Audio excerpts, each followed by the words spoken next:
Hey, greetings everybody. I'm going to be going over the syllabus information folder in our course. When you open up the syllabus information folder at the top of the Moodle site, you're going to have 4 items inside: the syllabus, the lecture schedule, the late policy, and finally the campus resources. So we'll begin with the syllabus, and when you download it, you'll see that it is pretty self-explanatory. A lot of the material here is here because it needs to be, because there's some type of college rule that it has to be there. For instance, like the class information in this area here. We all know that this is a distance education class, and we already know the section number because that's how we signed up for the course, but it just has to be there to fulfill all the rules and requirements of the syllabus. So up top, we are taking ARTH 5, which is a survey of Western art, Renaissance to contemporary. The instructor is Dave Pluff, that's me, and you're more than welcome to call me Dave or refer to me as Dave in any correspondence, email, and so on. You can always reach me at david.pluff@chaffey.edu. I do check my email every day during the week. So if you have a question or concern, just drop me an email and I'm happy to return it within about 24 hours. If you don't hear from me, always just email me again. It's usually an issue with the email server or something along that line. So I do respond pretty quickly to emails. Now, when you signed up for this class, this was the course description that you saw in the catalog.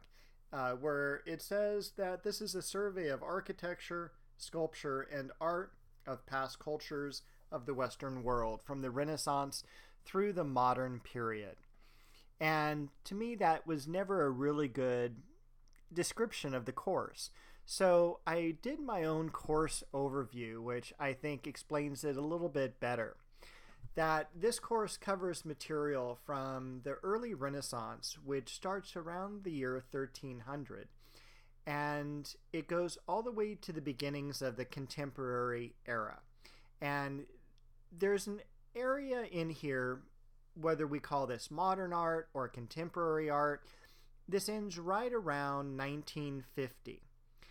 At that point, kind of at the end of World War II, we go into what's called the postmodern or contemporary era, which we cover more in the Art 1 course. This is a time period, though, that is tremendously exciting to witness the development of art. We're going to trace the history of art in its passage from realism towards abstraction and from subject matter to non-objectivity. The class will address aesthetic appreciation, consider the biography of artists, conduct formal analysis of artworks, and study the evolution of styles, debates, in a variety of art movements. Upon completing this course, you should be able to demonstrate a broader knowledge of key artworks and architecture in their historical context, a comprehension of relevant art historical terms and analysis, and have an understanding and appreciation for individual, social, and cultural diversity through the arts. The course content and method of instruction. This is a class that is taught through distance learning. We use the Moodle platform, and the documents that I have for you to read through are done using Microsoft Word. There are also going to be a couple projects that have Microsoft PowerPoint, and it looks like I can't spell Microsoft very well, but there we go. Video presentations that I have for you are linked to YouTube, and so you should be able to access everything. If you don't have PowerPoint, basically the product that I have in PowerPoint is just some examples of past artworks from previous students for you to look at when we start doing the larger projects. The required text for this class is Gardner's Art Through the Ages, The Western Perspective, Volume 2. And make sure to get Volume 2, not Volume 1.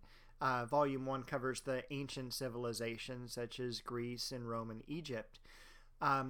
Volume 2 begins at the early Renaissance, and we also use the 14th edition.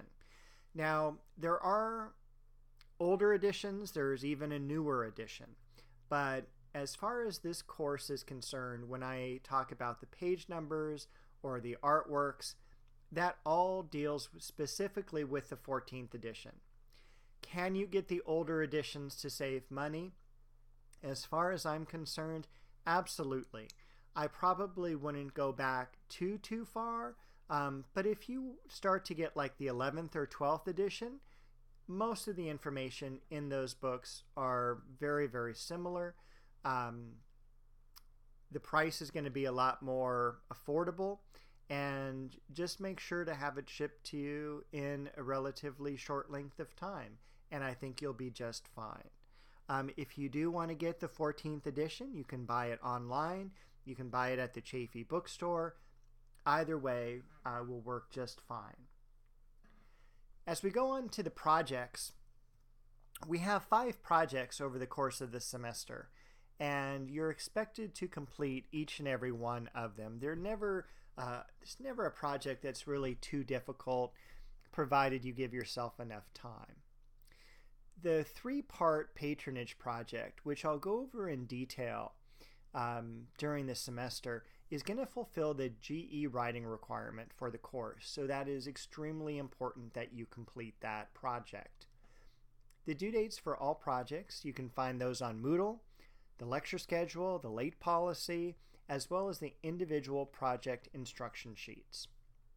When you have to submit an artwork, you can have your projects created in a Word document or a PDF file. When you turn in images, JPEG format is the best.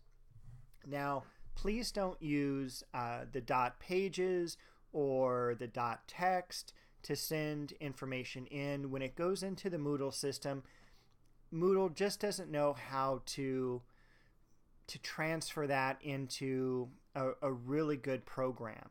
So I have a difficult time reading it, or it just opens up to a blank page, or it tells me it can't even open the document. So please specifically use Word or change your file into a PDF file. Both of those work just great with the Moodle system. Now, the examinations we have for the course are going to be a little bit different. We don't really do a standard midterm or final, but instead we have weekly quizzes. And we never have a quiz that is due the same day as one of the more in-depth projects. So you either have a project due or a quiz. Instructions for each quiz is going to be given during my weekly notes that I send out to you. And the quizzes themselves can range in variety between true, false, multiple choice, short answer, essay, there might be comparisons, or other formats. So each week I try to do something a little bit different to keep you at least engaged with the class, so it's not the same boring thing for 18, 19 weeks, because we do have a lot of time together, and I want to keep the class hopefully very engaged with the work that we're doing. Here's the breakdown for the course, which most people want to know about. We start off with the Moodle project, which is due next week. That's worth 25 points. The next thing we have in a couple of weeks is the Perspective project. That's worth 50. Then we start getting into the Patronage project, which is really 3 parts. An annotated bibliography, where you pull together sources to write your paper, an artwork and artist's statement, and I'll get more in depth with that in another video, but don't worry about the artwork part. It's very, very simple to do. Then we have the Patronage project, and that's worth the most points. It's worth 100 points, 20% of your overall grade. Now, then we have the weekly quizzes, and there's 11 of them throughout the semester, combined total of 250 points, and so the quizzes make up about half of the grade, which would be very similar to what you would have in a regular in-person class where you would just have a midterm and a final, providing about that much of your grade. The total points in the class is 500, and it's broken down through just a 10% sliding scale. 450 to 500 is the A category, 400 to 450 is the B's, C's 350 to 400, and really don't fall below that. You don't want to end up with a D or an F in this class, or even an unauthorized withdrawal if you fall off the grid. As far as extra credit goes, I usually offer one extra credit assignment during the semester. It is offered to the entire class, and it is just that assignment. There are no extra varieties of extra credit you can do. You can only do that work, and I think it's about 20 or 25 points. Again, that'll be gone over in a later video. Extra credit points, they don't alter the grading rubric. The class grade is always out of 500. By the time the semester is over, I have to have your grades to the registrar on the 24th of May because you view them on the 25th. If you end up having a mistake on your final grade, if I calculated something wrong or just clicked the wrong letter when I went through and gave grades, please contact me no later than June 7th, and I can go into the system and correct it still. But after June 7th, it's really impossible to do that. Please know that even though this is an online class, you want to set aside time each and every week for this class. It's not something you can do once a month, for instance. You want to set aside the time that you would in a normal classroom, anywhere from 3 hours for the normal work, even adding a couple hours so you can read the textbook. And do it consistently every week. Set aside time, for instance, on Monday nights from 7 to 10, because you really don't want to fall behind in the course. Also, do not wait until the last minute to turn in a project or complete a quiz. The sooner you're able to do these during the week, the better.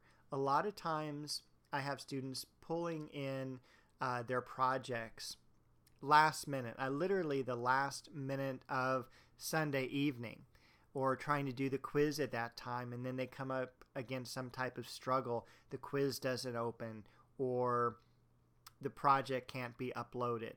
So please make sure the earlier you do that during the week, the better, because I can also grade things quicker that way. If everyone turns their work in on Sunday evening, I can't get that all graded at one time. But if you do a little bit during the week, some people turn it in Monday or Tuesday or Wednesday, it makes the week a lot smoother for me, and in turn you get your grades quicker. A little note on email, because that's the way we're going to be interacting in this course. Please remember that email is a very important communication tool. It is basically a letter, not a text. So always let me know what class you're in, because I do teach various classes here. And also make sure to tell me your name. The section number is not the correct section number here. We're actually section number 99063. So always make sure to include that as well. That helps me out tremendously. And I'll just go ahead and change that right now.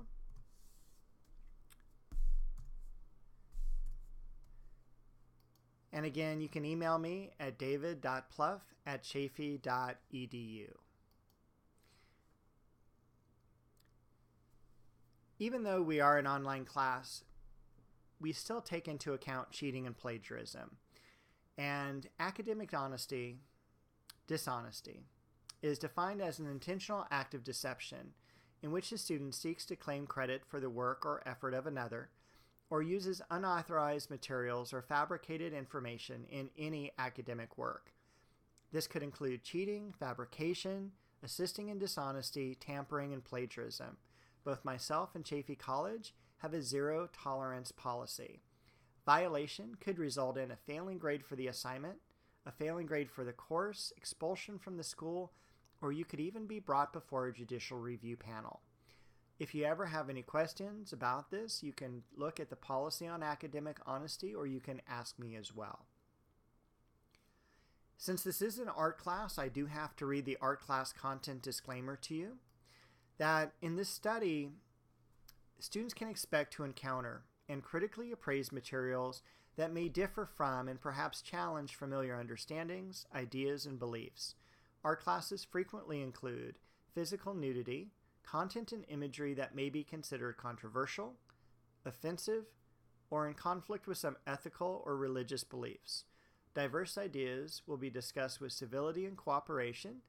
Students are encouraged to meet with me to express specific concerns.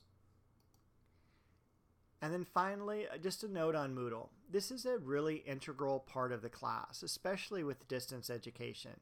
So you need to access the site regularly. Moodle contains everything you need for this course, including the regular material that we're going over today, like the course syllabus and lecture schedule, but it'll also have the study guides, class announcements, projects, website links, videos, and a running total of your scores. So that's pretty much the syllabus. The next item down is the lecture schedule. And the lecture schedule is already transferred to the Moodle site. It literally breaks down all the weeks that we're going to be together. Keep in mind that this is a tentative schedule, that it is subject to change, but with as long as I've been teaching online, I've never had to change it around, or at least more than a week. So keep in mind we'll be pretty consistent with this schedule. The chapter numbers and pages correspond with the 14th edition of the textbook, as I mentioned earlier. If you do decide to get an earlier textbook, or maybe you want the brand new one, the 15th edition, the page numbers are going to be changing just slightly. But keep in mind that the chapter titles and everything should be real similar. This week is going to be the class introduction. So once you get the book, you're going to read a little bit about art history, the first 13 pages, and you need to make sure that the Moodle project is done by Sunday evening. Week 2, we start talking about Italy and the Renaissance that happens there. We kind of transition from the Dark Ages into this wonderful thing called the Renaissance right around the year 1300.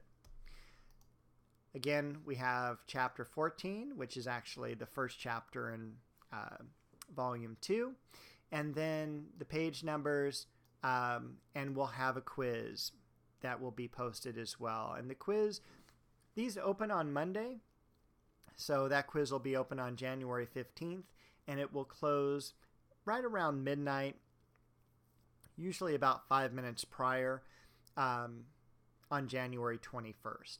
So once that is posted, I'll let you know in the weekly notes what that quiz is going to consist of. And you can kind of see as we go through the lecture schedule here, occasionally instead of a quiz, we'll have more of a larger project that is due, for instance, the annotated bibliography. Sometimes we won't have any readings because we've got like a really cool presentation. Spring break is noted. And then by the time we end the semester, it's going to be just close to summer.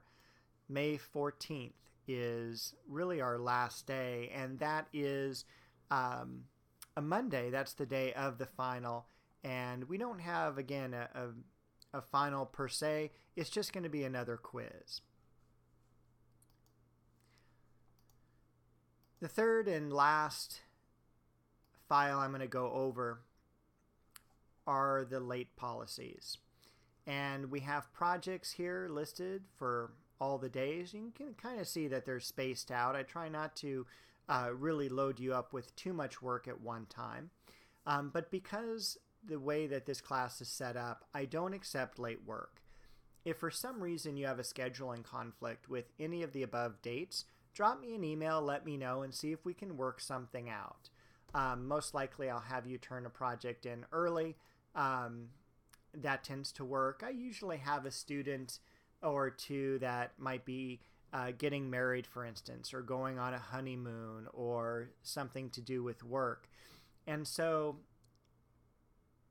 I don't mind, changing a due date if they can get me the work quicker, or at least letting them know what the project's going to be like so that they can have a little bit of a jump start on the project. Once the due date is passed, there's really nothing I can do. I had some students who over the summer last year were traveling and didn't have internet access. And if that's the case, this class may not be the best one to take for you during that time.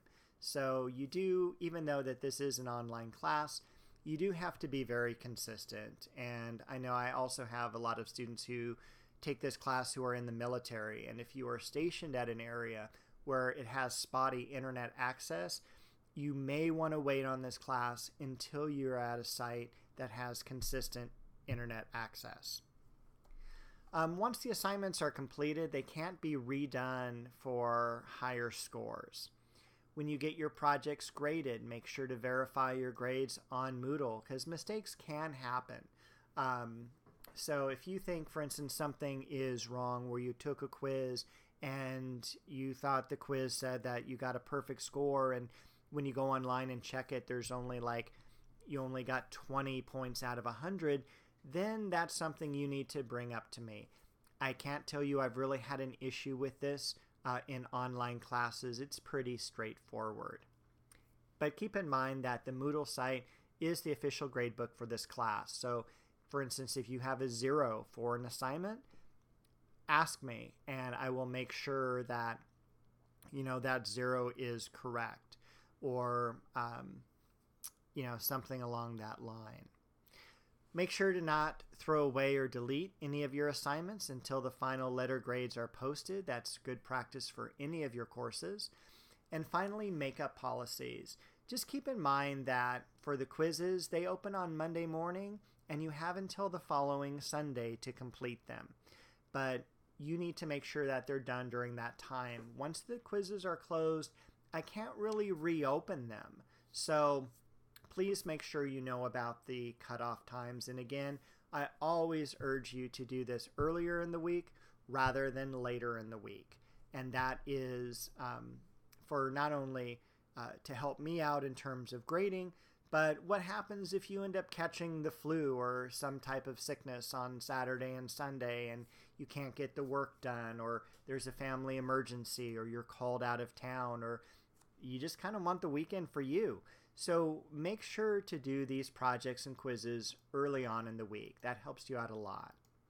Also, here is the campus resources, and that's for you to take a look at. I really don't go over these in this video, but these are all different resources that can help you during your time at Chaffey College. And so with that, this video is over. If you have any questions, feel free to email me, and I'll look forward to talking to you next week.